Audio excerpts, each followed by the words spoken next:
好，回到節目，繼續跟觀眾朋友一起來關心的是，美國總統川普呢，最近又動到了這個聯準會主席鮑爾的腦筋啊。那他再度對於鮑爾施壓啊，也強調說，如果鮑爾他的任期啊，就是到今年5月中旬結束之後，如果鮑爾還沒有離任的話，他就會考慮直接開除他。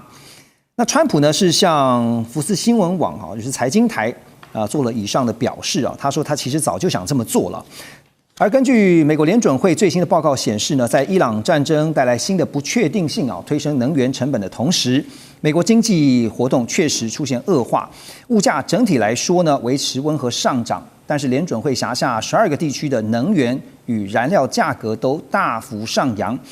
價格壓力呢逐漸擴散到能源以外的領域。聯準會也直言，中東衝突被視為是不確定性的主要來源，導致了聘僱、定價跟資本投資的決策都呈現複雜化。很多的業者呢，現在大部分採取的是觀望態度。聯準會的報告單等於就是把美國經濟惡化的主要原因歸咎於川普啊，這令人不意外啊，因為現在川普很多的決策，特別是在這次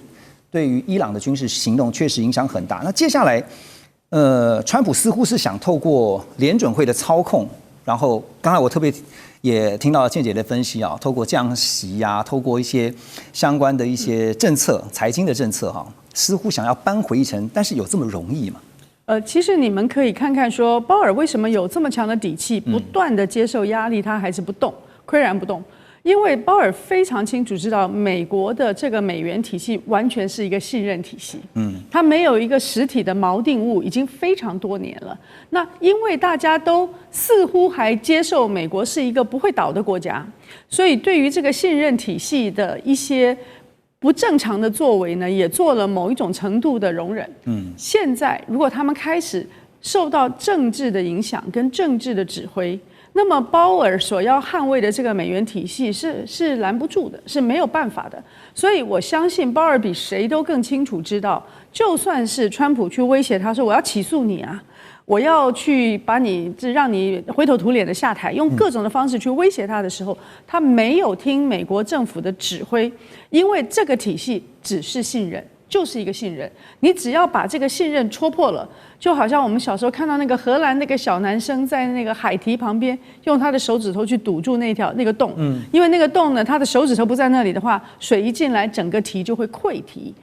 做聯準會的人比誰都知道，美國已經動用了他所有可以動用的工具，包含了去向其他的國家發送流動性去支撐他們，使得他們能夠返回來支撐美元。在這整段中間呢，做了這麼多的動作，所以每天跟我們講的什麼經濟上面的這些東西呢，都只是前面的幌子。幌子就是招牌嘛啊，就是前面一個合理的敘事，告訴你說我可能有通膨，我可能有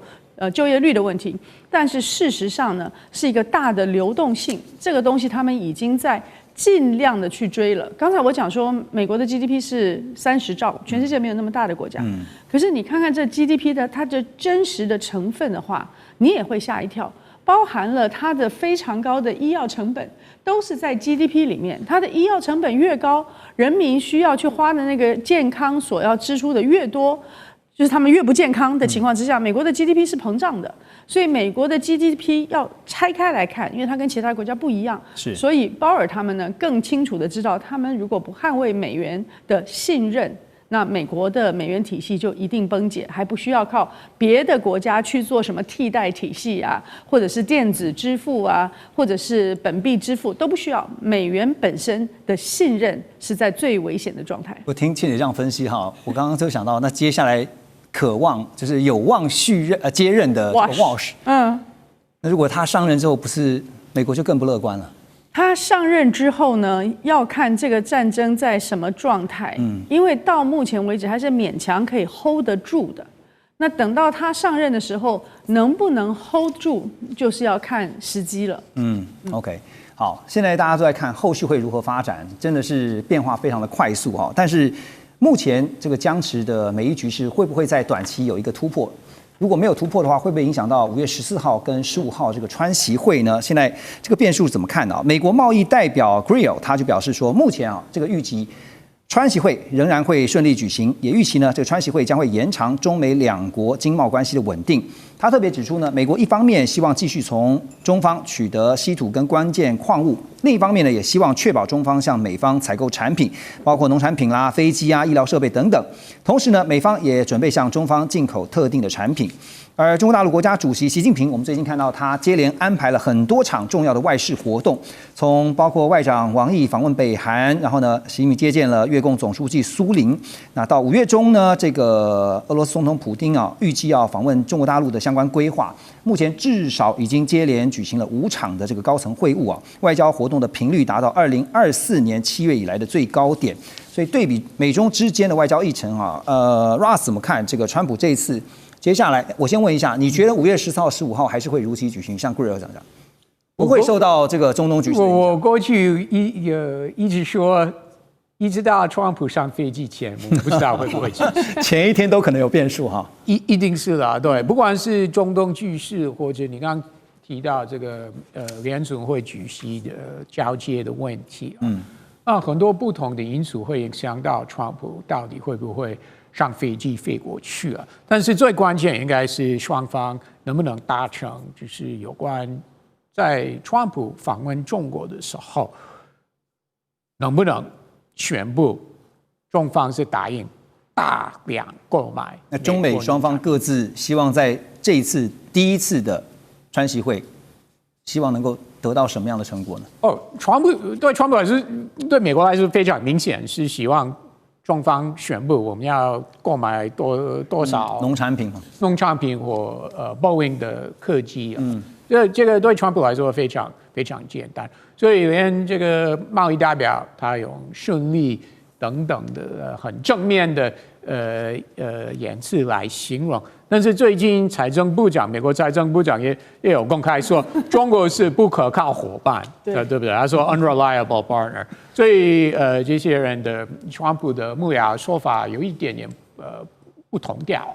但是很明顯，川普是希望他在北京的時候可以宣布中國同意購買多少美國農產品或波音科技。那如果沒有的話，如果事先沒有這個共識的話，那他為什麼要去？可是就要看美方能拿出什麼樣的交換呢？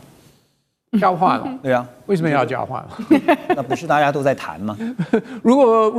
對川普來說，這個不是一個交換了，你沒有答應購買農產品大量給我在這個在中國的時候這個紅利的話，那我幹嘛去？那川普應該是這個想法。其實很多事情，川普也不想，就是對中方來說，我們不想談，川普也不想談。比如說，過去美國總統跟國家主席見面的時候，那美國總統都會提到香港、西藏、維吾爾族、人權、宗教自由這些議題。那我們都知道，川普對這些議題興趣也不大。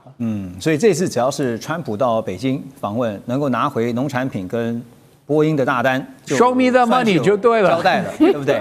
好，那川習會之後哈，因為現在在看的是另外一場大會啊，就是川普是習近平跟普丁的習普會啊，因為一個是5月14、15，那目前呢，現在傳出是大概在18號左右哈，就是會進行習普會。因為俄羅斯的外長拉夫羅夫呢，在北京舉行的記者會上，他就表示說，普丁將會在今年上半年訪中。那特別強調呢，俄羅斯也隨時準備協助受到中東危機影響的中國大陸還有其他國家來提供能源供應。他特別說，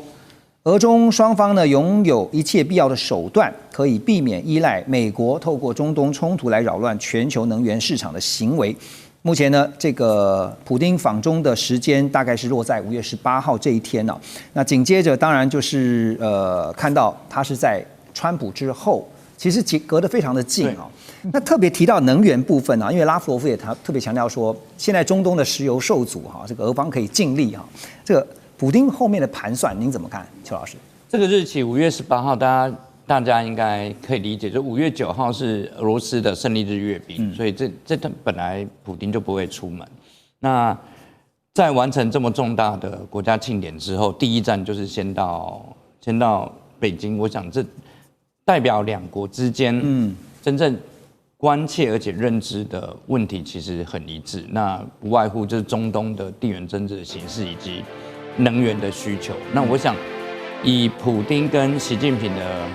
情況，應該不會太大的問題。那習近平也會跟普丁報告他跟川普談的一些外面不知道的情況。不能排除川普會說，那我多留幾天。對，想放個。我覺得可能是一個突如其來的回馬槍之類的。川普會很喜歡這招。